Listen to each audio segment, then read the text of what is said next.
Finally has come back.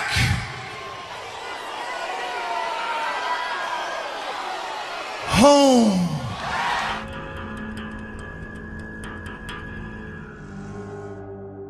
It doesn't need to be fixed. Thank you. Thank you. Yeah. Hi, I'm Amanda Lynne. Subscribe to Raze.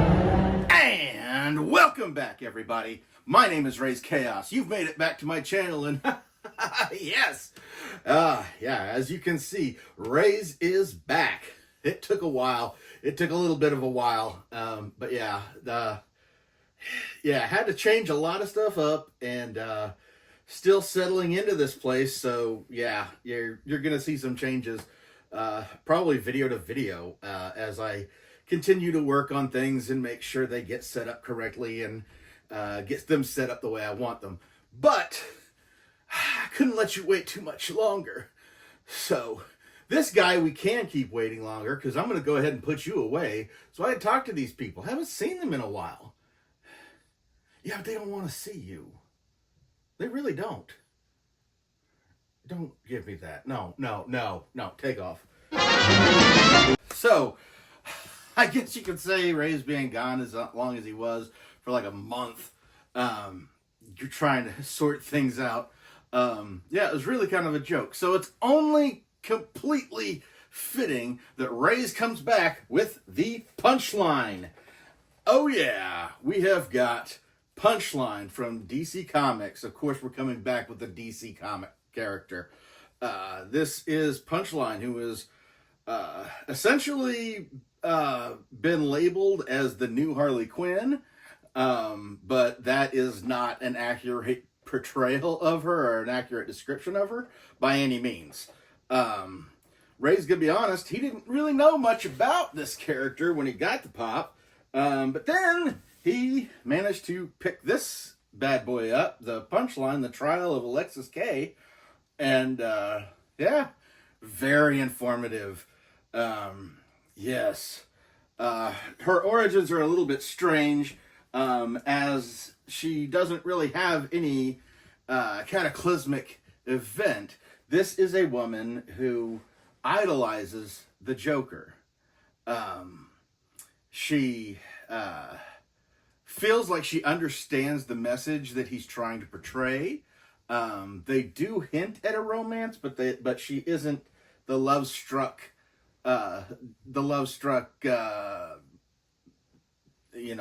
Stockholm syndrome that Harley Quinn was, where Harley Quinn thought she could fix him. She wanted to help him. She wanted to heal him.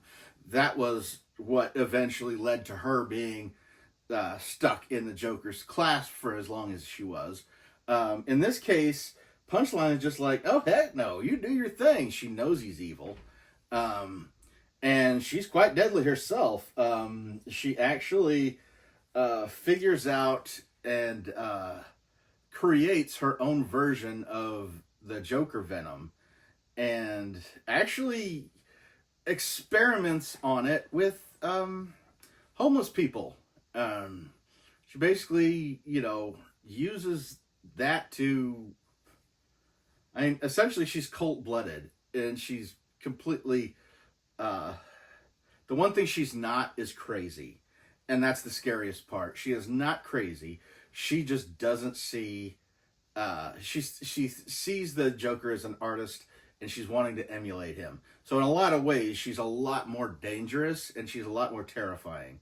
And reading this book, I did get a lot of fun. One of Raze's favorite things is when they tackle certain bits of history. And one of the things that they did in this trial of Alexis K was that she goes on a tour of the Joker's old hideout. She goes to a museum dedicated to when the Joker had put the poison in the reservoir and turned all the fish to his likeness. And of course, in that story, he attempts to copyright his likeness so that every fish product has to pay him a little bit. As ridiculous as that sounds, I never thought of it as from another angle. Apparently, Gotham City, not only do they have this I guess exhibit based on the Joker in general, but not only that, but they sell stuffed Joker fish. So it's really watching the city capitalize on the Joker's crimes. And it just seems, she kind of points out that, yeah, that kind of happens. And I mean, all you have to do is look at how many people will wear a Charles Manson t-shirt. How many people wear something that has a serial killer on it, and in a sense be glorifying that individual and treating it like a celebrity, when in reality it's a homicidal person that should not be emulated. And yeah, that's never sat right with me. Me being a huge true crime fan, I do find myself in the position to actually get a lot of merchandise that would have a serial killer related on there. But anytime I'm tempted to buy it, I just think like, okay, how many people had to die so I could buy this item with this person's face on it? This person would be nobody if they didn't kill anybody. So how many people needed to die in order for this thing to exist? And quite frankly, I just can't bring myself to spend any money on it. So yeah, as horrible as Raze seems sometimes, he does have lines he will not cross. Really. Oh, but anyway, let's get back to Alexis K. Yes, one of the things that I find very interesting about her is that during this, she's actually found, they initially try and say that, yeah, the Joker had influenced her, had messed with her brain and everything. And essentially the Leslie Tompkins, who is familiar to Batman fans, it basically does an analysis and says, no, she can stand trial. She is not crazy. And that seems terrifying. But what her hidden ability is that she has a huge social media presence. And she knows how to use it. So she's able to sway public opinion in her favor, saying, I should not be, I was influenced by this guy. It wasn't really me. Kind of like, social media influencers that do something bad and come back saying, oh, I'm sorry. And then, sometimes they're forgiven, sometimes they're not. Alexis K absolutely takes advantage of that kind of platform, and she absolutely understands what she's doing. And yeah, during this book in particular, she actually does take over the Royal Flush Gang, which was a little bit of a surprise for me because, the Royal Flush Gang, they were always henchmen, but initially they were the henchmen of Professor Amos Fortune, who fought the Justice League. So the Royal Flush Gang was something that fought the Justice League. There have been many incarnations of them in Batman Beyond. There have been several versions of the Royal Flush Gang. So it's kind of a generic name at this point, to where sometimes it's powerful enough to fight the Justice League. Sometimes it's a bunch of people in a women's prison. Which is, yeah, in this case. But at any rate, we're going to go ahead and take this punchline out and have a look at her. This is a really cool look. I love how she's got the X and the O both on her gloves and on her knee pads, I guess, or boots. I can't tell exactly. You got the rip in the nylons, which is very, very clear on there. Rip on all of it, really. And she's got her little knives. They got the makeup good. They've got the great hair. Yeah, I can't think of a single thing bad to say about this thing. This looks great, and I appreciate it now that I have learned more about this character. And I was gonna get to her eventually, but like, quite frankly, this was gonna be another one of those. Raze doesn't really know a lot about her, but yeah, thankfully I got that book, and I was able to look into her a little bit more after reading that. Because it's a lot of depth. There's a lot of subtext to her. She's really not a black and white character, and she is nothing like Harley Quinn when you break it all down. As a matter of fact, I believe she wants to kill Harley Quinn, which is cool.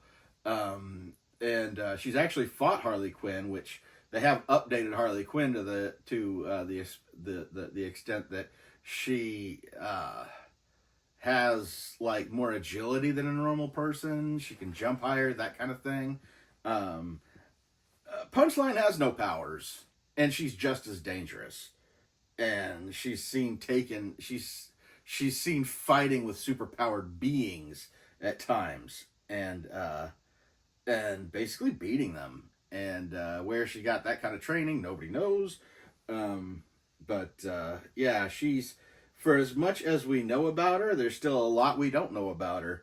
But Raze is looking forward to finding out more, and Raze is hoping this character keeps coming back. I looked online a little bit, and I know there's been some backlash on her. And I think that's because DC's probably trying to force her down everybody's throats. And yeah, that's a dangerous thing to do. But hopefully DC gets smart and realizes they can't do that. At any rate, I think I'm going to go ahead and let you guys go now. I want to thank everybody for being here. It was kind of cute, or I thought it was kind of funny when Raze had finished up at C2E2, and he looked at his numbers. He was at 420 subscribers, and yeah, there was the joke, of course. But by the time I got home, it was 422, and then it shrunk down to like 418. But then, just with my shorts, with little short videos I continue to do, that has like slowly bumped back up into the 420 range. So yeah, we are 80 away from Raze putting the box together, the big prize box that's going to go out at 500 subscribers. Can't wait for that to happen. Can't wait to get that out. And yeah, as a bonus, like, Raze just moved. So yeah, lots of things are coming. Lots of rearranging is going to happen. You're going to see some things that are familiar, some things that you've never seen before. During the process of the move, Raze found a lot of things that he had gotten, or that he had before he even started his channel, that he thought, hey, yeah, I can do a video on this. I can do a video on this. But once he got into it and started focusing on Funko Pops, they just kind of took over. So now Raze is in the position where he is unpacking and letting those new ideas come out. Of course, Tuesdays are always going to be single pop videos, so no matter what, Wednesdays are going to be comic book cover. Wednesdays, new comic book day, still going to be Wednesdays. So when I have those are what those days are going to be. But Friday is going to be more or less a crapshoot. You don't know what I'm going to do until I do it. And then when I can, I will get a double or nothing weekend going on here as soon as possible. Anxious to get back into it, and I'm so happy that you've come back to take a look and see what Raze is up to. We're going full speed ahead, and we're doing it different. We're doing it a little different, and we're changing it as we go. So I can say big changes are coming, even after big changes happen. So we're evolving, and we're going to continue. I've got some other ideas other than just going through some of the the stuff that I've not been able to do a video on yet, but you'll see that as you see it. It'll be coming, and I look forward to seeing you guys. And hopefully I'll find something that'll keep that thing up a little bit better. We're back to this. You remember at the start of my channel, if you look back at the first videos, I had a lot of trouble keeping stuff on the wall. Looks like we're back to that. But at any rate, I'm going to go ahead and get out of here now. I hope you've enjoyed this video. Give me a like on it if you've enjoyed it. Leave me a comment below. Let me know if you've read of Punchline, what you think of Punchline. And as always, click a like or subscribe on this if you want to see more, because like I said, I hit 500. I've got a prize box coming out, and yeah, it's just been getting bigger because I've been stacking it since I've been working on it and put it together since the last box went out. But I hope you have a great day, but never forget, the life is full of odd moments. You never know when you're going to be defined. You want to be able to make it back to this case, it's pretty.